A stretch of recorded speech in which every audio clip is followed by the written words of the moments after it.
আজ শুক্রবার বাংলাদেশ চলচ্চিত্র শিল্পী সমিতির নির্বাচন শেষে অপু বিশ্বাস তার ফেসবুকে লিখেছেন, দীর্ঘ 1 বছর পর আজ এলাম প্রাণের এফডিসিতে।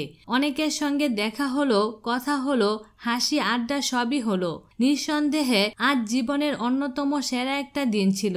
সবাইকে ধন্যবাদ এমন সুন্দর একটা দিন উপহার দেওয়ার জন্য। 10 মাসের বেশি সময় আড়ালে থাকার পর কিছুদিন আগে সন্তানসহ জনসম্মুখে আসেন অপু বিশ্বাস। অনেকদিন পর ঢাকার একটি 5 তারা হোটেলে একটি অনুষ্ঠানে অংশ নিয়ে বেশ ফুরফুরে মেজাজের আছেন তিনি। বললেন, গতকাল একটা পার্টিতে গিয়েছিলাম। দীর্ঘদিন পর অনেকের সঙ্গে দেখা হয়েছে, কথা হয়েছে। মনটা অনেক ফুরফুরে লাগছে। 1টা বছর অনেকটা বন্দি জীবনের পর এটাই আমার বড় কোনো অনুষ্ঠানে যোগ দেওয়া। গত বৃহস্পতিবার রাতে অনুষ্ঠান শেষে শুক্রবার সকালে এফডিসিতে ভোট দিতে আসেন অপু বিশ্বাস। এটাও তার জন্য ছিল ভীষণ আনন্দের। এই নায়িকা জানালেন, শিল্পী সমিতির নির্বাচনের কারণে সারা রাত ঘুমোতে পারেননি তিনি। সকালে ঘুম থেকে উঠেই এফডিসিতে যান।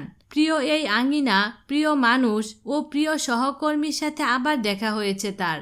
এদিকে চলচ্চিত্র শিল্পী সমিতির নির্বাচনে যেসব শিল্পী প্রার্থী প্রতিদ্বন্দ্বিতা করেছেন সবার মঙ্গল কামনা করেছেন অপু বিশ্বাস। আশা করি যেই প্যানেলই জিতুক না কেন আমরা সবাই কাঁধে কাঁধ মিলিয়ে চলচ্চিত্রের উন্নয়নে কাজ করে যাব। বিনোদন জগতের নিত্য নতুন খবরাখবর জানতে আমাদের চ্যানেলটিতে সাবস্ক্রাইব করার জন্য আপনাকে আন্তরিক ধন্যবাদ।